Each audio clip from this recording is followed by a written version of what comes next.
Hello, my name is Kim Ward. I am a life and business coach, and I help women kick ass and find their fire. So today, I am very thrilled for several reasons to have another incredible guest with me and my dear friend and peer, Vanette Grover.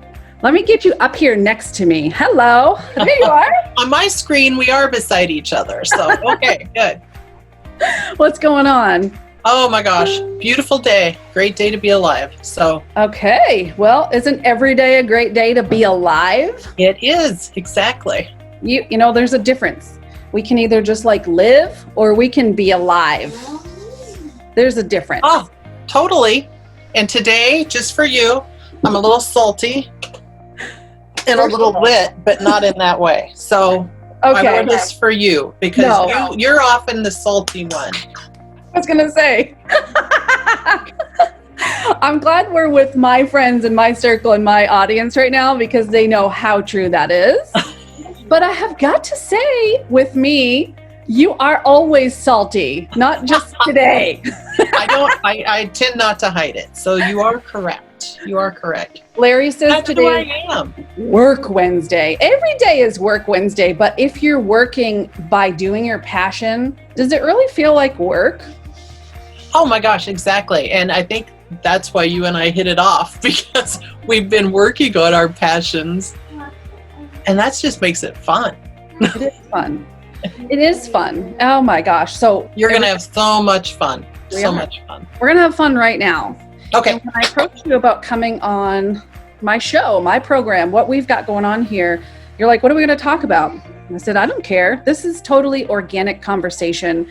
That's where I thrive. That's what I love, because there's so many golden nuggets and takeaways from just this right here. Yeah. And you talked to me about something called the second storm. Yeah. I want to know about that, because you started to explain it and I'm like, okay, I'm going through something right now where I feel like I may have created a second storm. And everybody who's watching right now, you're going to appreciate what this second storm means in your life and in your business, and what are you perpetuating that you have control of. So I want to hear from you. You are, yes, you're right there. You're right there. But first of all, I want to say hi, everybody. And Kim, thanks for inviting me on. Kim and I met, it's been just over a year ago already. Did you know that? Really? I know it seems like 10. It's kind of like when you get married. You've been married 3 years and it feels like 20. I hope I'm a good marriage partner for you, because it's not been painful, but it feels like a lot longer in a good way. I know, but it's been like 13 or 14 months, I think. Yeah. So cool. Thanks for that. And I would also, as besides saying thank you, I would love everyone that's watching. What do you love about this woman? Put it in the comments. Oh God, Larry, live on Facebook. What do you love about this woman? Because she brings so much, brings so very much. And I don't know, I've just been blessed. Getting to know you and being a part of your circle. I think you and I both have talked about this. We have small circles. It's that way, right? Because it's intimate. Yeah. And I think we've talked about, there was an old meme picture that circulated, and it was a dime and a nickel side by side. And the nickel's first, and it's big, right? The nickel, it's a big thing, but the whole premise behind that is sometimes you have to decrease your circle to increase your value. And there's so much to be said for that. And I'm glad you're here. I'm glad we've been friends. I was actually scrolling through looking for your bio, because there's so many pieces of Vanette that I don't think I could do it any justice. You are an industry leader. You are a life and business coach. You're a coach yourself. You are a speaker. There's so many pieces to you. You're salty, you're lit. You've got all kinds of things going on. So, and we kind of run in the same circle. We do. And we've talked about this a little bit too. We run with people, or we know the people, right? The influencers. Mm-hmm. Well, we're all influencers, but we know the big influencers. And I think for a while, I thought I needed to be one of them. And it's only been in the last, 6 months to a year that it's like, no, I don't. I just need to be Vanette. You just need to be Kim. Because what we are is all we need to be. That's what we were created to be. And there are people out there looking for us, whether we're salty or whether we're not. There's people looking for what we have to offer. And so that's been huge for me, absolutely huge. And so we're going to talk about why you need to be aware of the second storm. So be aware of it, folks. So we've all been through storms, right? Our whole life, but everything that happened this spring and summer, talk about storms that you cannot control.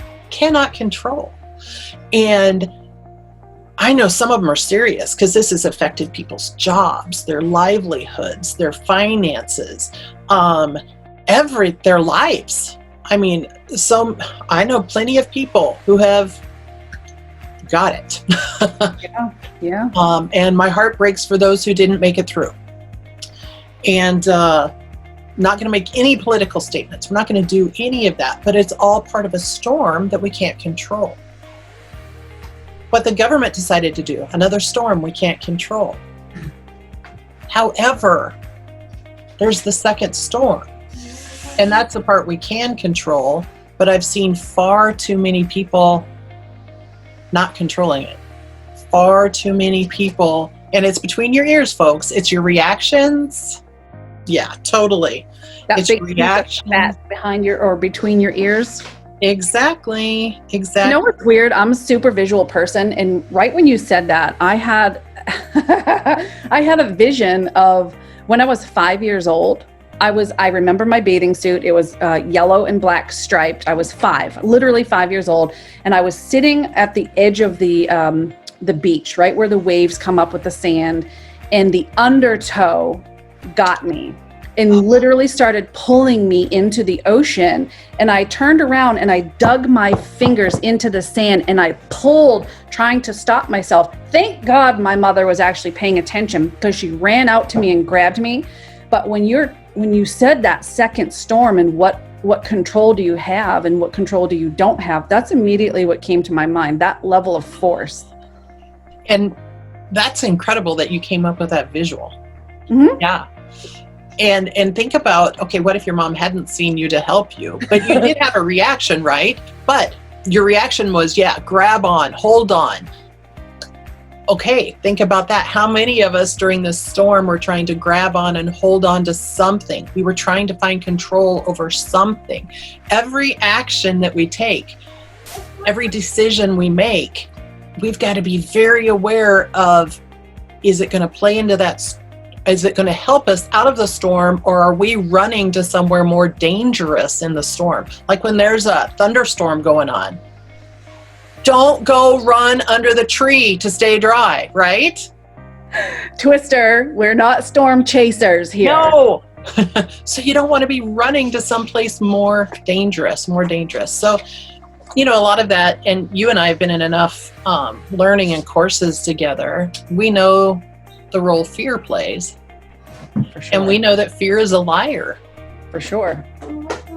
Such a liar. But yet, even as I think about the year that we've known each other and the conversations we've had, even though we've known fear is a liar, we've got caught in it from time to time, haven't we?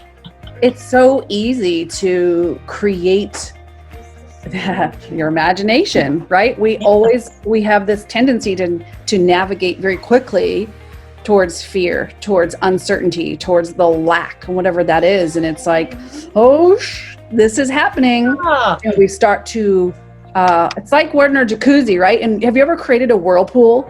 Exactly. Yes. So we're just kind of marching along with it, stirring it up. And we're like, why am I doing this? Why am I, caving into something that's going to help me lose control? Yes. That's not what I want. Shoot. It just in our minds alone, I teach this to so many people, and it's so easy when we hold all of that stuff in our heads. And it gets bigger and it gets bigger and it goes, like you said, the whirlpool round and round. The simple task of brain dumping, getting it out of your head and on paper, and I know you do this too. Oh, please. Can totally change it. folks. Totally. So dump it out of your head, get it on paper. Number one, you're going to see maybe it's not as bad as you thought because it was growing when it was in there. Number two, you can start to categorize and organize and prioritize. And all of a sudden that 20 things you had in your head, you realize, oh my gosh, shoot, 12 or 15 of those I don't even need to worry about for a month. The most pressing things come to the top of the list so that you can deal with those. But back to that whole fear thing, Kim, fear tells us that we'll be safer and happier if we don't avoid the risks, right? Man. Safer and happier. I was on a call this morning, and it was basically, the whole premise behind this call was that we're never going to have a life without challenge and without adversity. It's impossible.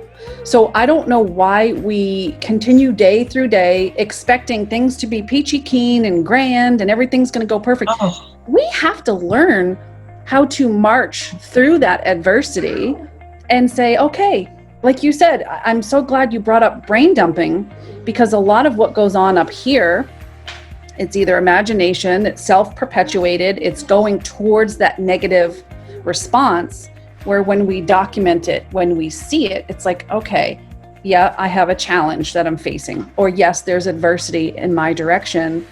How am I going to show up in spite of this? Because that's usually where the learning comes in. That's where you sharpen your sword and you increase your skill set so that you become a stronger version of Vanette. And I'm a stronger version of Kim, and you are a stronger version of you, and you take that with you moving forward. So why is it that when we kind of brain dump and see things that it eliminates that fear? Well, and I don't know if it totally eliminates it, but it gives it perspective. But here's the big thing, and you know this, your subconscious doesn't know the difference between what's real and what's fake, what's truth and what's a lie. So when your mind's on overdrive and you get it on paper, well, then you kind of get to see what's truth, because you can ask every one of those things you wrote down, is that real? And most of the time, no. It's the story that we've created based on that fear. And we create stories all the time. No, look for the truth. Look for the real, right? So say what you just said about the subconscious again. Repeat that one more time. Oh, absolutely. There's so much power here. Oh, there is. And I think I had to hear it probably 20 times before I started believing it. But your subconscious does not know the difference between what's real and what's imaginary. Did you hear that, you guys? What does that mean? We act as if our subconscious is in control. Well, it's here, so it must be true. Bull crap. You can make bull crap is right. Your BITCH and do it with demand, right? Demand your subconscious listen to you. So do you set intentions for your day? Not to put you on the spot, but do you generally set intentions? I do not write down my intentions. There was a period of time where I did write down my intentions, and now I kind of know.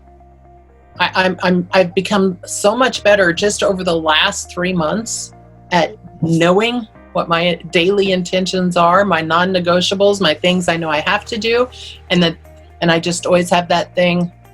If I get these done, then I get to work on that. I earn my chance to work on that thing that really gets me going. But I get non-negotiables done first. But intentions, if people are good at writing their intentions, it should include, don't let fear lie to you.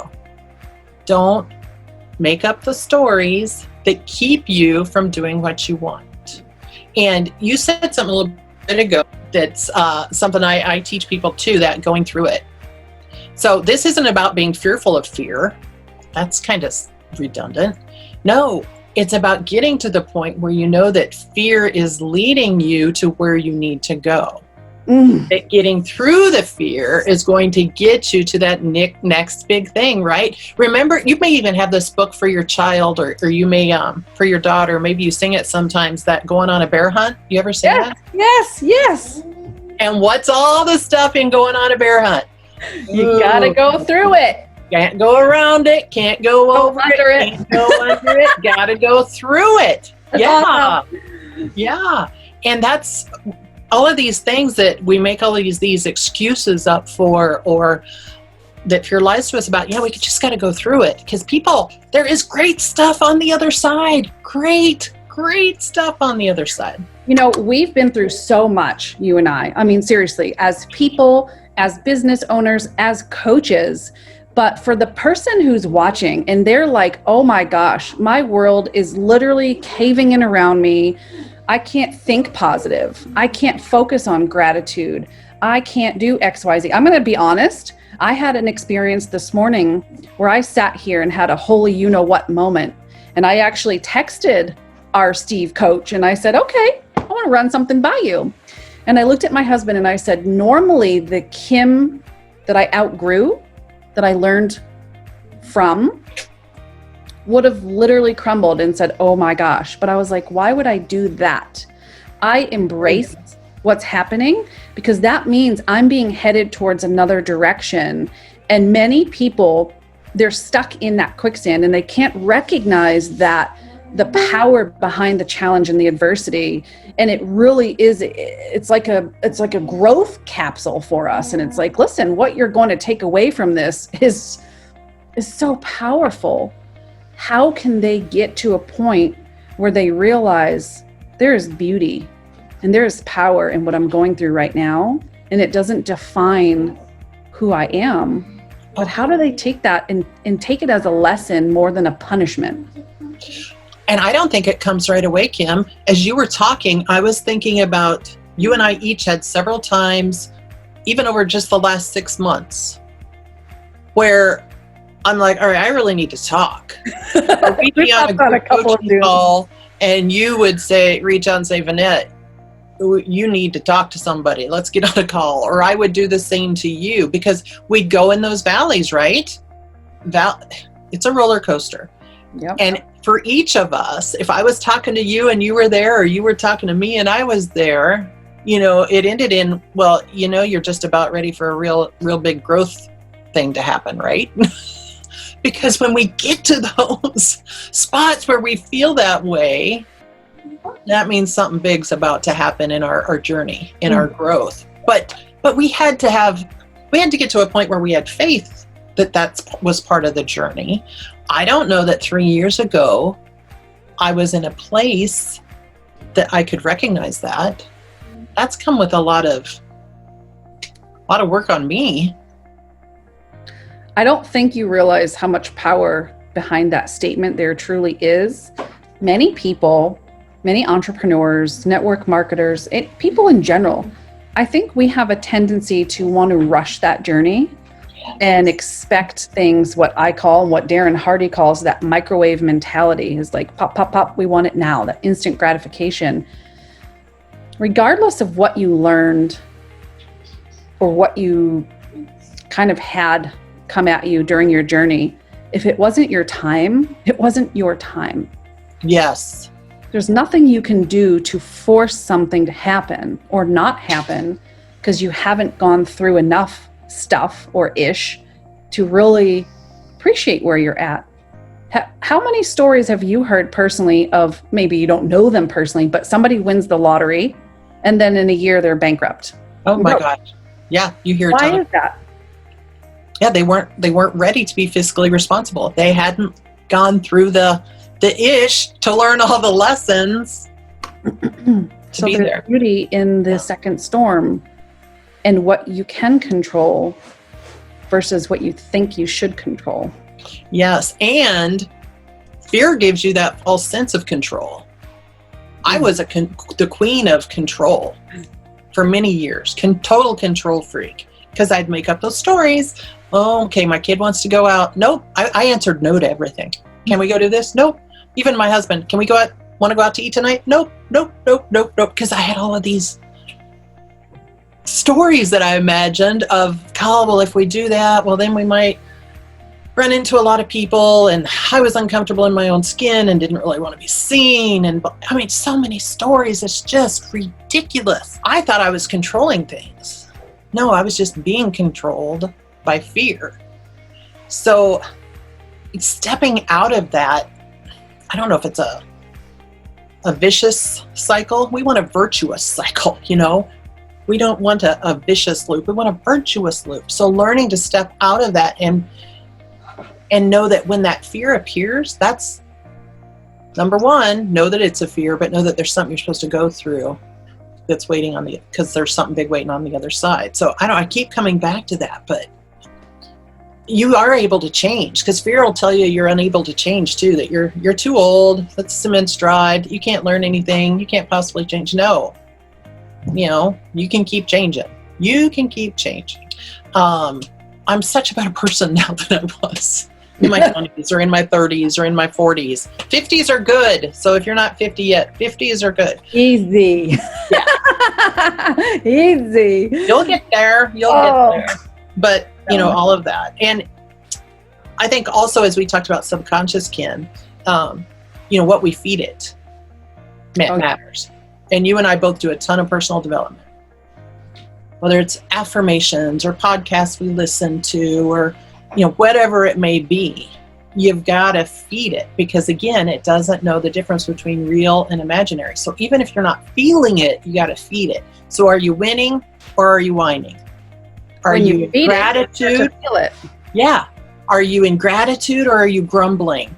Are you looking at possibilities or are you looking at limitations? Are you following your word, or for me, it's the word, or are you in the world? Think about what you're feeding between your ears, because people that follow you probably hear this a lot too, but what you focus on, you're going to get more of. And that's what we got to feed it good stuff. Got to feed it good stuff. You said the word faith, and you said the word. And I know what word you're talking about, because I am a woman of faith. I am a Christian. And one thing that's really helped me is when the second storm starts to really rear its ugly head, and there's adversity and there's some challenges that I'm facing. One thing that's really, really helped me is if I look at this and go, hold on, if I was not on a powerful track, if I wasn't creating impact, if I wasn't doing fill in the blank for yourself, the enemy would not be trying to creep in and derail me right now. And when I recognize that, get out my way. Yeah, he's always hiding. Hiding in the bushes, just waiting for that weak spot where he can show his ugly head and make you question things. Absolutely. So when I look at my side of the screen, this girl in pink or red, I'm like, I am that salty storm. I come in hot. I'm in your face. You either love me or hate me, but you always know where you stand, and you do get the brutal, honest truth, but it's always out of love and it's always out of respect. And I look at your side of the screen and it's like everything here speaks for itself. You're vibrant. You are incredibly, you're the calm before the storm, but you're just as powerful as the storm, if this is making any sense. Oh yeah. Because I'll come in, I won't do it up front, but I do get there. She's silent but deadly, y'all. So do not be, put off by this cute little farmer girl. No, she will spank you just like I do, but it's out of love. So I want to know, if someone's watching this right now and they're really resonating with what you've said. It's, wow, am I creating my second storm? How do I get out of it? I like the idea of brain dumping, but what do I do from there? How do they work with you? Where do they find you? Oh, sure. You can find me on most social media. So on Facebook, look for Vanette Grover. Don't bother with the business page. Find my personal profile. That's where I do most things. I'm also the creator of Crave with Vanette Grover, which is a social media marketing and mindset group. And I am still around on Instagram, mainly in stories. I've been a little rebellious of late, so you may not see as much new stuff in my feed. But it's new to them. It's new to you. It's new to you, absolutely. And one thing you said before you asked that, how do we get out of it? Kim, look at all the people that have starting power. Tons of people have starting power, whether it's a new company, a new course, a new this, a new that. But do they have staying power? That's how you get out of it. It's with staying power. There's so many people that are running to the thing that looks more fun or more blingy or better girl tribe, better guy crew, better, more influencer, whatever it may be. You got to have staying power wherever you land. Wherever you land. If you don't have staying power, you're going to be in the same boat. And when that second storm hits, what's your boat made out of? So, yeah. So powerful. Yeah. Starting power or staying power. You decide. And I did tag Vanette up in the description of this video. So send her a message, send her a friend request. What did you say it was called? Crave or craze? Oh, crave. Yeah. Crave with a V. Crave. Well, craze fits too. I'm so hungry, I crave it. Oh yeah, craze. Yeah. But it's crave. I just love you. It's really been an awesome 14 months, and cheers to 14 more years. Yes. I hope that you guys got value out of this. And I never really thought about that second storm until Vanette brought it up in our call. And I'm like, that's what we're going to talk about, because there's so much power here. And the fact that Vanette dropped that truth bomb, your subconscious doesn't know the difference between reality and what you tell it. So take control today. Start stepping in that right direction. Have the staying power. Go through it. Yes. And watch the person that comes out on the other side, because you and I are both absolutely different people than we were when we first started. Oh my gosh. Yeah, totally. But look where we've come and look where we're going. Watch out.